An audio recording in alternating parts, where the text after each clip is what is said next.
How's it guys, Brian Lepan here, Bass Warehouse, and I've got a very special guest with me today, TJ Fourie. Dude, welcome. Thank you. How's it going, everyone? Yeah. Excellent. And obviously guys, some of you might have seen on social media that TJ went out to Albert Falls and caught an absolute slaunch donkey. His new PB, 5.65 kg, is that correct? Yeah. So that's like 12.5 pounds there or thereabouts, which certainly a lot bigger than my 514. So yeah, a lot of jealousy and envy, I'll be honest. Yeah, so you know, basically guys, we just here to find out a little bit more from the horse's mouth per se on how he did it, what he used, etc., and some tips that we can all use clearly, because now I'm going to try and get a 566, you know what I'm saying? So help us, brother, help us.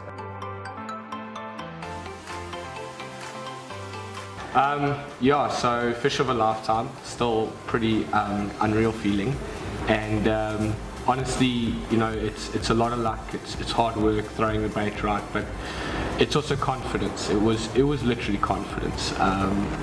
People battle with chatterbaits, I battled with chatterbaits. I got this little jackhammer a little while ago, black and blue, not a confidence color either, but under guidance of what people said online, I got a black and blue. And yeah, we went to Albert's after another very big fish came out.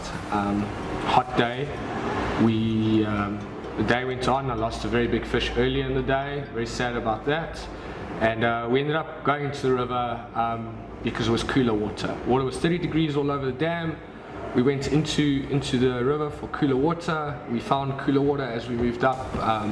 As we moved up the river towards the rapids, it was dropping half a degree, half a degree every time we looked, and I caught a lot of fish up the river on the way up, and it was I don't know if obviously guys who have seen the water clear, on the right hand side there's a ledge, there's a hard clay ledge on the right hand side of the river, and it was just pitching the jackhammer onto right on the edge of that ledge, letting it fall on the floor. It's only about 5 foot at the moment, I believe, and the beauty, once again, and I'll keep repeating this, of the jackhammer, that no, and I've gone through a lot of chatterbaits, a lot of brands, a lot of things.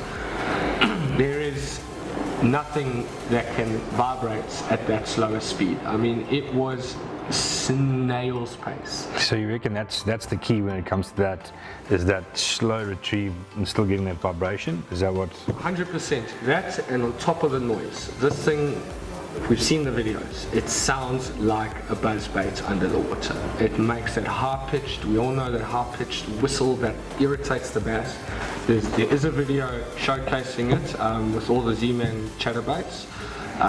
The noise on this is different, but that's slow, and when I say slow guys, tick-tock, tick-tock, like that was key. It's 8 fish on the boat approximately up the river. There was a 4.8 pound included in that as well, that we didn't put a video up. It wasn't worth it after the 565. It wasn't just one fish on the bat. So you're saying that all those fish you were catching in the same kind of technique, pitching it, letting it go down, slow wind, getting the blade to vibrate to make a little bit of a sound. Is that just advice for guys that have maybe tried it or want to try it, go out and buy it, on how to fish it, on how to get those giants to eat it? Yeah, so you know, the thing is, like, some people battle with spinnerbaits, some people battle with chatterbaits. I battled with chatterbait for a very long time. It wasn't my jam. I didn't like it, I didn't enjoy it. I was a spinnerbait man. So what I ended up, and guys were catching it. I mean, guys were hammering fish on it. The Americans, the guys in the pro league, you know, Swindle standing up on stage, not sponsored at all, and talking about this bait. So what I needed and what the brain pattern was, get the best, and if you don't catch fish, you're doing something wrong. That was it. So it was going fast, it was going slow, it was going medium, it was ripping it, it was just a couple weeks of figuring this thing out. And before the 565, it was a 3.7 and spur wing. That's about 7-8 pound fish. We had a little informal Ishawi versus Durban kickboat competition in Ishawi. I think I got the longest fish for that on this as well. Also just absolute slow rolling it on the bottom, something you just can do only with that bait. So two patterns I'm picking up here is that It just seems wherever you go, where there's big fish around, they're eating this bait. Yeah. Okay, so and each time you're mentioning technique-wise, it's you slow rolling it, Yeah. cast, slow roll, or pitch, slow roll. Triggering those lazy fish. I think that's it. I think it's the real soft tip tap.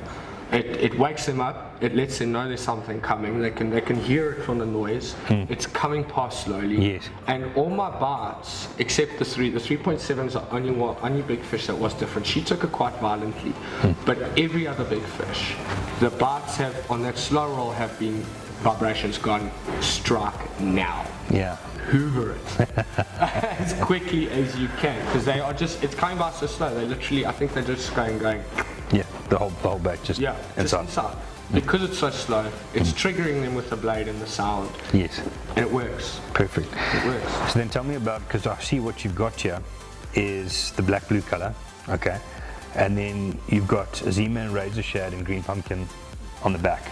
So can you explain to me why you've gone for that sort of contrast? So Junebug, black blue, I still don't know why they like it. I can't. It's the same as when you look at a spinnerbait. Why do these fish eat this thing? I've got no idea. Yeah. The black blue is, if you go on online forums, you go read the American forums, you read the South African forums, you hear what the guys are saying. Black blue, it works as a standard.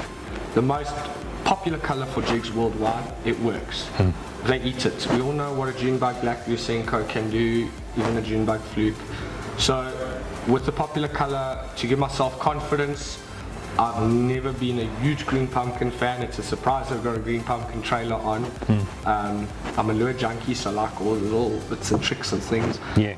Went with the black blue, the popular color. I basically bought myself confidence. Yes.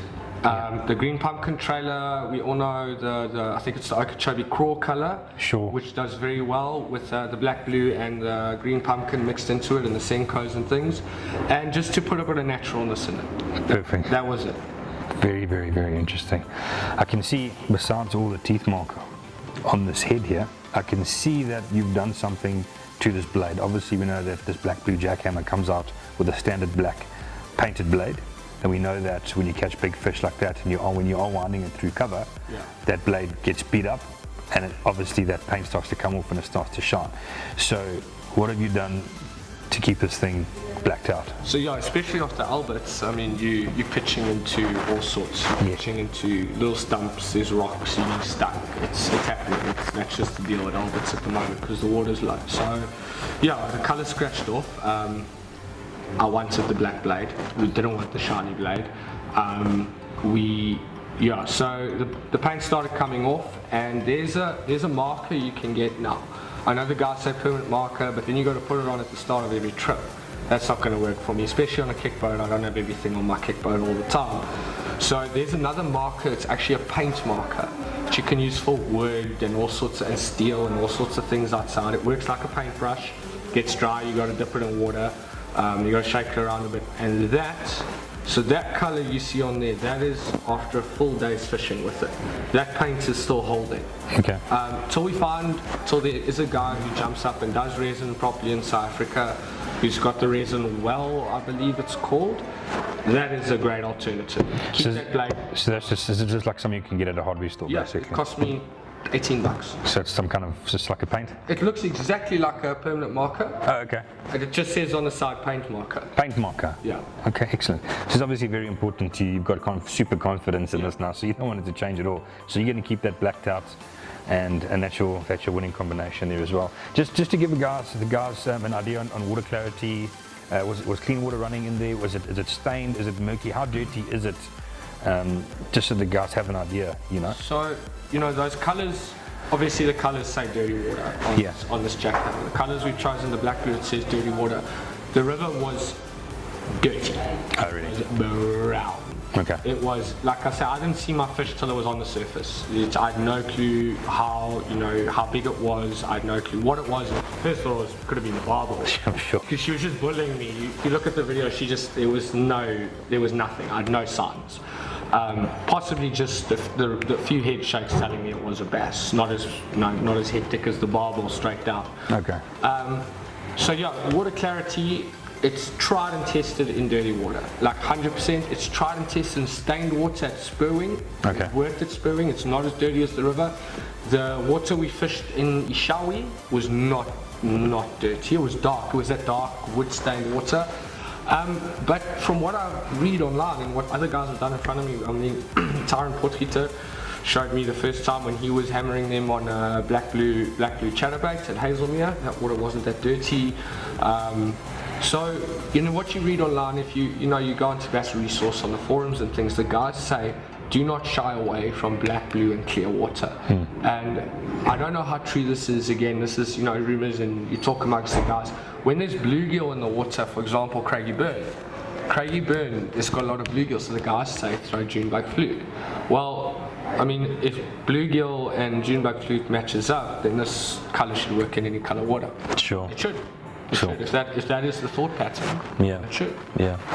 So if you were, like most of us are on a fishing budget, and you want to try and get yourself a big fish, and you start talking chatterbaits, what would you recommend to the guys? So basically, as I understand it, you're saying you made the commitment. So go out and get the best one. Is this a 3/8 ounce or half ounce? 3/8 always. So go out always for you. Yeah. So a 3/8 ounce. Go get yourself a Z-Man Jackhammer, a pack of razor sads. I mean, these things will last you. Yeah, it's only one I've put on. There's only one. Yeah. It's the same as the paddle tail. I use a Z-Man paddle tail for a year. So go out and get that, and you wait till the race is ready, and then from there you could obviously tinker and have a look at other color models, etc. But I mean, this is going to be obviously, with what you've experienced, your number one go-to. Yeah, I mean, if you talk about cost, this, and I'm talking about a kick boater, and this is some real talk from a kick boater. This thing is not cheap. It's not. Even in the States, you look at the guys talking on the forums, they're like, is it worth it? The Americans, where it comes straight from them, they're probably getting it the cheapest in the world. They even talk about the price. I'm coming from a kick boat. My kick boat fully rigged up without motor and battery is almost about 5,000 Rand. I look at the price of this and I say, eesh, what's my wife gonna think? Kind of deal. But how much money do I spend on fuel? How much money do I spend on other baits? It's 5 packets of plastics. If you're finding plastics at 100 Rand a packet these days, and that small investment right there has done what I've been trying to achieve since I started fishing, fish of a lifetime. What everybody tries to. It's true. And like I said, if you're going to go out there with a subpar bait and you're battling, you start questioning your bait. We all done it. We all go in comps, 5 minutes, crankbaits off, square ball on, kind of deal. When you get the quality baits and you tie it on and you make sure your knots is good, because I have swum for this thing already. I have, and that water wasn't fun. It's not fun. Make sure your knots is good. Test it. Put on a good bait. Get a good bait. It's the same with a spinnerbait. You can't go out there with a cheap spinnerbait and think, okay, I'm going to learn spinnerbait now. You're gonna doubt your bait. Get a good bait. And I'm not saying that this is the only one. Obviously the elites work. We know the elites work. We know the normal Z-Man, the normal, what's the original? The original works, and there's a couple of other ones that work. But this thing, there's a reason why every big competition in America, when you look at the roundup and what the guys were using, they are throwing this thing. This weekend's MLF, there were a couple of guys throwing it, and they were catching fish. And once you have this bait, yes, you've spent the money, you've got the best one. You do. Hands down, this is the best chatterbait. And then if you're not catching fish, well, you need to relook your strategy or your cast. Yeah. And that helps. It helps a lot. I think that's a great point. Switching away now, obviously, I mean, with the fish, you're talking about threes and all sorts that you've caught, 3 kilos and whatever, and going up to that PB you caught on this Pesca spinnerbait, chatterbait rod, okay? And this is the actual rod that you use for that. Can you just run us through your experience, obviously, with that big fish, particularly? I mean, that is the biggest one we can use as an example. I think that is the biggest bass, I could be wrong, but that I know of, that's ever been caught on a Pesca Pro Series rod. So I'd like to, if you can just give us, how did the rod handle up and what did you find and do you enjoy it? Yeah, okay, so I've reviewed this rod before.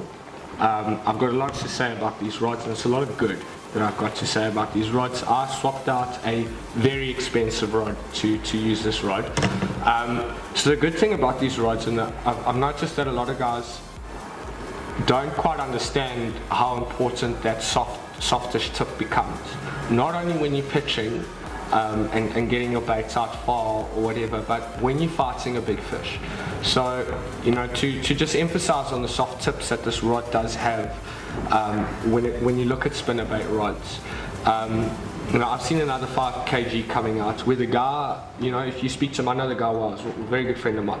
If he said, had my rod been hard, and he was using a crankbait rod, had my rod been hard, I would have lost the fish. My previous PBE, which was a 4, just over 4, also a crankbait rod, had I been on a harder rod, I know I would have lost that fish because there was only one hook in the mouth. So again, with this rod, when you get that soft tip, and the nice soft tip, not all the way, it's still got the power, but when you get that nice tip that this rod has, not only do you see your vibrations in the tip very nice, it's not too hectic, but you still feel it very well. But when you're handling a big fish, when you reel in a big fish 2 meters like the 565, and she did this, I gained some ground on her, and then she says no, you know, I'm out of here, and she turns around, and then if your drag's not right, you're done. It's finished, it's clear. She's going to snap you off, or she's going to bend the hook open, or whatever's going to happen. If you're not ready for her to turn around, then you're going to lose her as well. But with the soft tip, it obviously helps. You know, guys talk about this with frogging as well, and it becomes just as important when you got a big fish on the line, is having that play in your rod is so important. This rod, I absolutely love this rod. It pitches like a dream. It catches big fish clearly. As previous fish were all on this rod as well. Gets him to the boat, huh? Yeah, it gets them there. You know, you can, and it's got the power for it. Clearly, you know, and this is now after my initial review that we did. I'm still on the same level with this rod. Plus, it's got a 5-year warranty. If I hook another one and I do it wrong and I snap the rod, well, let's come have a chat to O'Brien and get a new one. That's it. Yeah. Yeah. No, that's it. Well, yeah. Okay. So yeah, I think that pretty much sums it up. I don't know if there's anything else of value you can add to the viewers out there, but guys, in a nutshell, I'm glad that you're happy with the Pesca Pro Series ChatterBait rod. It pairs up with the Jackhammer. I'm extremely happy that you've been catching such huge fish on it, and I mean that's just an absolute giant of a PB. So congrats from us as well. Thank you. And I'm sure from everybody else that's watching out there, that's fantastic. And thank you for coming through and sharing and showing, you know, your experience and what you've done, and it's just basically going to help all of us go out there and catch more fish. You know, I need to now experiment as well, because I was throwing this bait here, but I was using the black blue laminate, and now I'm thinking, you know, I should have mixed it up a bit more instead of giving the same thing, you know, for those fish to look at all the time. So maybe there's an option as well where, you know, I need to start tinkering and having a look, because I'll normally throw the green pumpkin with the green pumpkin and the black blue with the black blue. Those are my two favorite combinations. It's also triggers, right? So yes. on a bait like this, you've got your 3 triggers. You got your initial, you know, the movements of the bait. You know, then you've got your action as a second trigger, and then you've got your skirt as a third trigger when the skirt fluffs up. So, you know, the thing was to always keep it natural, but add some triggers down the line. You know, we've got some good anglers in South Africa who add their things to crankbaits that some guys know about. So on the opposite side, just from reading up, and guys, I'm no professional, this is all just tinkering and reading and interacting with guys in America and South Africa and talking on forums and things. And a 565. Yeah, okay, I'll brag about it a bit.